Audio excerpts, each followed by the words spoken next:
నమస్తే, welcome to frankly with Telakapalli. సమకాలీన రాజకీయ అంశాలు, లేటెస్ట్ పొలిటికల్ అప్డేట్స్ అందించడానికి మనతో పాటుగా సీనియర్ సంపాదకులు తెలకపల్లి రవి గారు సిద్ధంగా. రవి గారు నమస్తే సార్. నమస్తే వర్మ సార్, జగన్మోహన్ రెడ్డి గారు ఎదురుదాడి వార్నింగ్స్ వర్కౌట్ అవుతున్నాయా, ఇది ప్రశ్న.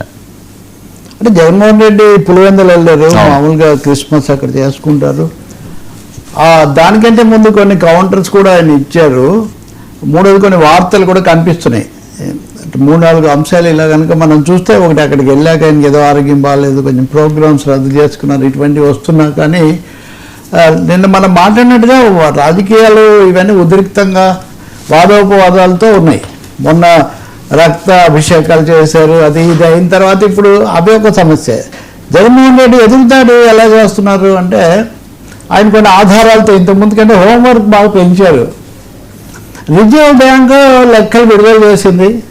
2019-24 మధ్యలో దక్షిణ భారతదేశంలో మ్యానుఫ్యాక్చరింగ్ రంగంలో ఆంధ్రప్రదేశ్ ఫస్ట్లో ఉంది అని రిజర్వ్ బ్యాంక్ ఇచ్చిన లెక్కలు చెప్తున్నాయి.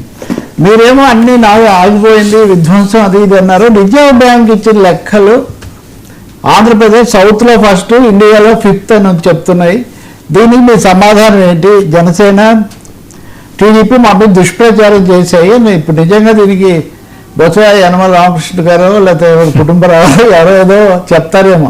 ఇప్పుడు లెక్కలు అనేవి ఎప్పుడు అంతే అండి. రాజకీయాలు ఏమంటారంటే, లెక్కలు అనేవి లెక్కలు చెప్పేవి చెప్తూ ఉంటాయి, అప్పుడైనా ఇప్పుడైనా. లెక్కలు రాగానే నాయకులు ప్రెస్ కాన్ఫరెన్స్లు పెడుతుంటారు. మరి నిజంగా 5వ రిజర్వ్ బ్యాంక్ చెప్పిందని మాజీ ముఖ్యమంత్రి చెప్తున్న లెక్కలు సరైన కదా చూడాలి. అప్పుల మీద కూడా ఇలా చాలా ఇది జరిగిన తర్వాత ఎప్పటికప్పుడు మాజీ మంత్రి ఆయన ముగ్గురు వచ్చి ఆయన కూడా లెక్కలు చెప్తున్నారు, ఇప్పుడే అప్పులు ఎక్కువ చేస్తున్నారని. వీటికి జవాబు అయితే ఒకటి మనకు కావాల్సి ఉంటుంది, ప్రజలకు కావాలి స్పష్టత. వాళ్ళు గొప్ప వీళ్ళు గొప్ప, లేదా వాళ్ళు తప్పే వీళ్ళు తప్పే, నిజమేంటి మరి? ఇది ప్రశ్న. సో ఎదురుదాడి కొన్ని ఆధారాలతో సహా చేయటం అంటే చాలా విషయాల్లో ఎదురుదాడి కనిపిస్తుంది. తిరుపతి లడ్డూకి సంబంధించి కూడా రకరకాల కథనాలు ఇచ్చారు. దీని మీద పరువు నష్టం చేశారు, భక్తుల మనోభావాలు నా ప్రతిష్టను దెబ్బతీశారని వైవి సుబ్బారెడ్డి వేసిన కేసులో ఢిల్లీ హైకోర్టు దాన్ని స్వీకరిస్తూ బాధ్యతగా ఈ కథనాలు ఇవ్వాలి, ఎలా అయితే అలా చేయకూడదని చెప్పి ప్రాథమికమైనటువంటి ఆదేశాలు అక్కడ ఇచ్చినటువంటి అంశం ఒకటి కనిపిస్తుంది. మూడో అంశం ఇందాక చెప్పుకున్నట్టుగా మొన్న మన చర్చలో కూడా వచ్చింది. అనంతపురంలో నిజంగా అలా కొడితే ఎవరు కొట్టినా చాలా తప్పు. ఆ వార్త ఎందుకు వచ్చిందంటే, నేను 99 టీవీలోనే చూశాను. ఆ ఊరి నుంచి ఒక అతను మాట్లాడుతూ, ఆ కుటుంబంలో తగాదా ఉన్నది నిజమే, కొంచెం కొట్టారు, తోశారు. ఆ తోచిన ఆయన జనసేనకు సంబంధించిన ఆయన వైసీపీ కాదు అని నిజంగా వార్తలు అది వస్తుంది. మరి దాని మీద అంటే అన్నీ అక్కడికి వదిలే ఆ రోజుకి సందర్భం, ఆ రోజుకి ఒకరినొకరు అనుకోవడం, దాన్ని అక్కడ క్లోజ్ అన్న పరిస్థితి కనిపిస్తుంది. వీటన్నిటితో 1 by 1. మూడోది, చంద్రబాబు నాయుడు మీద కేసులు ఎత్తేసుకుంటున్నారు. స్కిల్ స్కామ్ స్కిల్ కేసు కూడా ఎత్తేస్తున్నారు. దానికి ప్రయత్నం, మద్యం కేసు ఇప్పుడు ఎత్తేసారు.